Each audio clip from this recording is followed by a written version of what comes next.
ये कहानी है भरोसे, पहचान और एक ऐसे रिश्ते की जो दुनिया बदल सकता था, लेकिन एक फैसले ने सब कुछ तोड़ दिया। सुबह का वक्त था, सूरज धीरे धीरे समंदर की लहरों से निकल रहा था। वो समंदर जो सदियों से इतिहास का गवाह रहा है, जिसे ईरान खाड़ी फारस कहता है, और दूसरी तरफ उसी को अरबियन गल्फ कहा जाता है। नाम अलग थे, लेकिन पानी एक ही था। फिर भी यही नाम एक दिन सबसे बड़ा विवाद बन गया। ईरान के तेहरान शहर में एक युवा पॉलिटिकल एनालिस्ट रहता था, रेजा अल दरियाई। वो सिर्फ एक एनालिस्ट नहीं था, वो अपने देश की पहचान से जुड़ा हुआ इंसान था। उसके दादा अक्सर उससे कहते थे, बेटा, नाम सिर्फ शब्द नहीं होते, ये हमारी पहचान होते हैं, हमारी कहानी होते हैं। रेजा ने ये बात अपने दिल में बसा ली थी।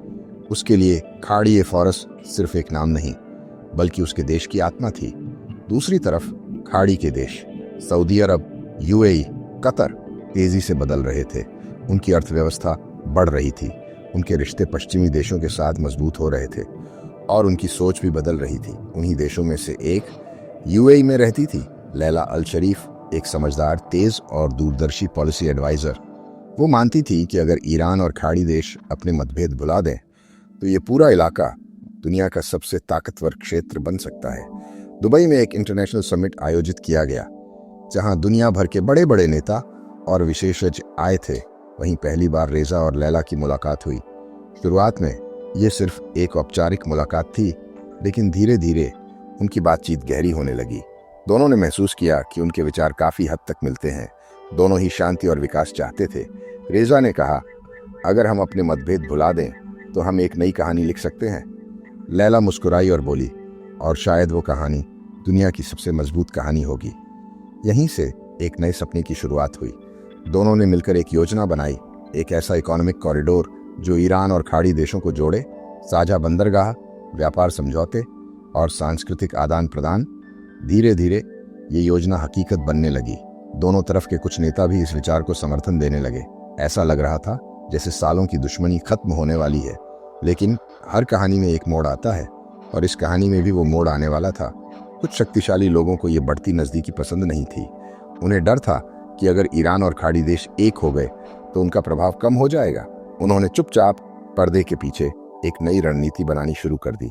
इसी दौरान एक खबर सामने आई। कुछ अंतर्राष्ट्रीय दस्तावेजों में अरबियन गल्फ शब्द का इस्तेमाल किया गया। रेजा ने जैसे ही ये खबर देखी, उसके चेहरे का रंग उड़ गया। उसे लगा जैसे किसी ने उसकी पहचान छीन ली हो, जैसे किसी ने उसकी आत्मा को चोट पहुंचाई हो। उसने गुस्से में कहा, ये सिर्फ एक नाम नहीं है, ये हमारी पहचान है, और इसे बदलना हमारे इतिहास को मिटाने जैसा है। लैला ने उसे समझाने की कोशिश की, रेजा, ये सिर्फ पॉलिटिक्स है, हमें इसे समझदारी से संभालना होगा। लेकिन रेजा के लिए ये इतना आसान नहीं था। फिर आया 2019 का वो दिन जब सब कुछ बदल गया। एक गुप्त बैठक हो रही थी जहां इस पूरे प्रोजेक्ट को अंतिम रूप दिया जाना था। रेजा और लैला दोनों वहां मौजूद थे। उनके चेहरे पर उम्मीद थी। उन्हें लगा था कि आज इतिहास बन जाएगा। लेकिन अचानक लैला के फोन पर एक संदेश आया। उसने जैसे ही संदेश पढ़ा, उसका चेहरा उतर गया। उसकी आंखों में डर और पछतावा साफ दिखाई दे रहा था। रेजा ने पूछा, क्या हुआ? लैला ने धीरे से कहा, रेजा, डील कैंसिल हो गई है। रेजा को यकीन नहीं हुआ। क्या मतलब? लैला की आवाज कांप रही थी। हमारी सरकार ने पीछे हटने का फैसला किया है।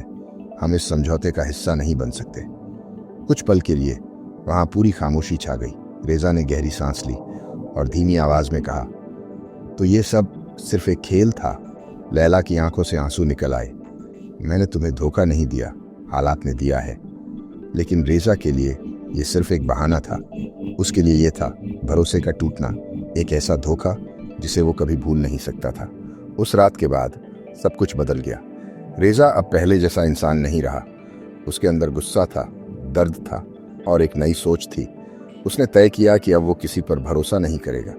अब सिर्फ ताकत ही उसका सहारा होगी। ईरान ने भी अपने फैसले बदलने शुरू कर दिए। नए सैन्य समझौते, नए रणनीतिक कदम और एक मजबूत स्थिति बनाने की कोशिश। दूसरी तरफ खाड़ी देश भी अपने फैसलों पर अडिग रहे। उन्होंने अपने नए सहयोगियों के साथ आगे बढ़ना जारी रखा।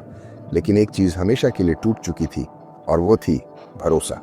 लैला अंदर से टूट चुकी थी। उसे एहसास था कि उसने सिर्फ एक समझौता नहीं खोया, उसने एक भरोसेमंद रिश्ता खो दिया है। एक दिन उसने एक अंतर्राष्ट्रीय मंच पर भाषण दिया। उसने कहा, हमने छोटी जीत के लिए बड़ा भरोसा खो दिया, और भरोसा एक बार टूट जाए तो उसे वापस लाना बहुत मुश्किल होता है। उसकी आवाज में दर्द साफ झलक रहा था। साल बीतते गए, दुनिया बदलती गई, नई पीढ़ी आई जिनके लिए पुराने झगड़े उतने मायने नहीं रखते थे। धीरे धीरे फिर से बातचीत शुरू हुई, और एक दिन रेजा और लैला फिर आमने सामने थे। वक्त ने दोनों को बदल दिया था, लेकिन उनके दिल में वो पुरानी यादें अब भी जिंदा थीं। कुछ देर तक दोनों चुप रहे। फिर रेजा ने कहा, इस बार धोखा नहीं होना चाहिए। लैला ने उसकी आंखों में देखा और कहा, इस बार सच होगा। शायद ये एक नई शुरुआत थी, या शायद सिर्फ एक और कोशिश। लेकिन इस बार दोनों ने सीखा था कि भरोसा सबसे कीमती चीज होता है, और इसे तोड़ना सबसे बड़ी गलती। क्योंकि धोखा सिर्फ एक इंसान को नहीं तोड़ता, ये रिश्तों को खत्म कर देता है।